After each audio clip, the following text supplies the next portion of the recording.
Hello students, welcome again. आज की इस वीडियो में हम ए थिंक ऑफ ब्यूटी जो 12th क्लास की पोइम है उसके पहले जो 4 क्वेश्चन के बाद लास्ट के जो 3 क्वेश्चन बचते हैं उनको करेंगे। So let's start. Question number 5, why is grandeur associated with mighty dead. जो शान है वो इस सर्वशक्तिशाली डैड से, माइटी डैड से क्यों जुड़ी हुई है, या फिर why does Keats associate grandeur with mighty dead. इस शान को, ग्रैंडयर होता है बहुत बड़ी शान, इसको शान मतलब एक बहुत ऊंची चीज़ें, शान और शौकत कह लिया ना, शौकत नहीं कह सकते, बहुत बड़ी शान, उसको माइटी डैड से क्यों जोड़ता है किड्स। या how can mighty dad B things of beauty, कैसे माइटी डैड भी थिंग्स ऑफ ब्यूटी हो सकते हैं। ये सभी बातों का मतलब एक ही है, जो हम आंसर में समझेंगे।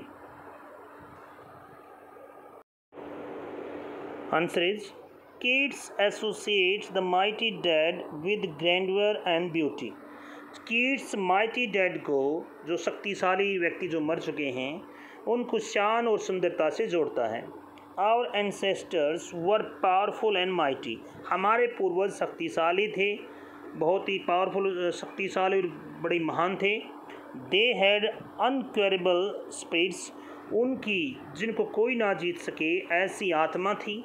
Their mighty and heroic deeds are preserved in their tales of grandeur and heroism.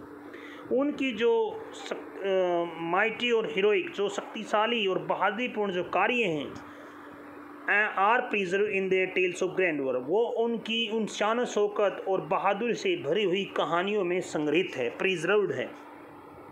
There heroic acts reflected their grandeur, उनके जो हीरोइक कार्य हैं, जो उनके हीरो वाले कार्य हैं, वो उनकी शान में झलकते हैं।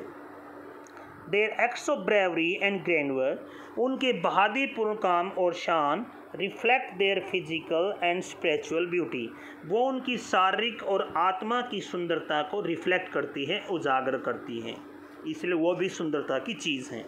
कवि ये कहने की कोशिश कर रहा है। नेक्स्ट है क्वेश्चन नंबर 6,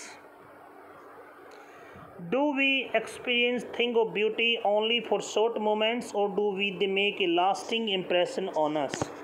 क्या हम सुंदरता की चीज़ को थोड़े समय के लिए ही अनुभव करते हैं, या फिर ये सदा के लिए प्रभाव छोड़ती हैं हमारे ऊपर। Answer is, John Keats make it clear in the very first line of this poem. इस कविता की पहली लाइन में ही जॉन कीट्स स्पष्ट कर देता है, a thing of beauty is a joy for ever, कि एक सुंदरता की चीज़ हमेशा खुशी देने वाली होती है। It is a constant source of Joy, ये सदा निरंतर प्रदान करने वाला, एक आनंद को प्रदान करने वाला स्रोत है। Nor does its beauty decrease, और ना ही इसकी सुंदरता कम होती है। It's loveliness goes on increasing every moment, प्रत्येक क्षण इसकी सुंदरता बढ़ती रहती है। इट्स वैल्यू रिमेन्स अनडिमिनिश्ड, उसकी जो महत्व है वो हमेशा कभी न कम होने वाला रहता है। It never passes into nothingness, ये कभी भी शून्य में नहीं बदलती। It always removes the pall of sadness that covers our dark space, ये हमेशा ही हमारी जो गहरी अंधकार में डूबी हुई आत्मा है, उसके ऊपर से जो उदासी का पर्दा ढका हुआ है, उसको हटाती है। Question number 7, what image the poet use to describe the beautiful bounty of the earth. सुंदरता, पृथ्वी की सुंदर चीज़ों को डिस्क्राइब करने के लिए कौन सी इमेज कवि ने यूज़ की है। The answer is, John Keats uses various images to describe the beautiful bounty of the earth. पृथ्वी की सुंदर सुंदर चीज़ों को वर्णन करने के लिए कवि जॉन कीट्स ने बहुत सारी इमेज का यूज़ किया है। The bounty of the earth is like an endless fountain, पृथ्वी की सुंदरता एक अनंत झरने के समान है, जो कभी न ख़त्म होने वाला झरना हो। This endless fountain of immortal drink constantly pours from the heaven into our hearts, ये अनंत झरना जो अमृत का है, वो लगातार हमारे दिलों पर स्वर्ग से बहता रहता है।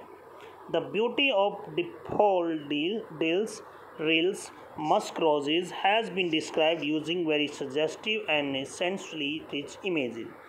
जो डिफोल्डीज के जो फूल हैं उसकी सुंदरता, झरनों की सुंदरता, फूलों की सुंदरता, इन सारी बहुत सारी इमेजेस का यूज़ किया है बहुत ही सजेस्टिव और सेंसुअली रिच इमेजेस के रूप में।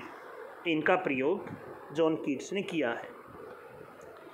So that's it and the question from this poem. इस पोएम के यही क्वेश्चन थे जो टेक्सुअल क्वेश्चन हैं। तो अगर फिर भी आप, आशा करता हूँ कि आपको ये वीडियो से आपके सभी डाउट्स या डाउट क्लियर हो गए और क्वेश्चन अच्छे से समझ में आ गए होंगे। फिर भी अगर आपको कोई दिक्कत रहती है तो आप कमेंट करके पूछ सकते हैं। और अगर आपको वीडियो अच्छी लगी तो छोटी सी रिक्वेस्ट, वीडियो को लाइक करो, चैनल को सब्सक्राइब करो। Thank you, bye, have a nice day.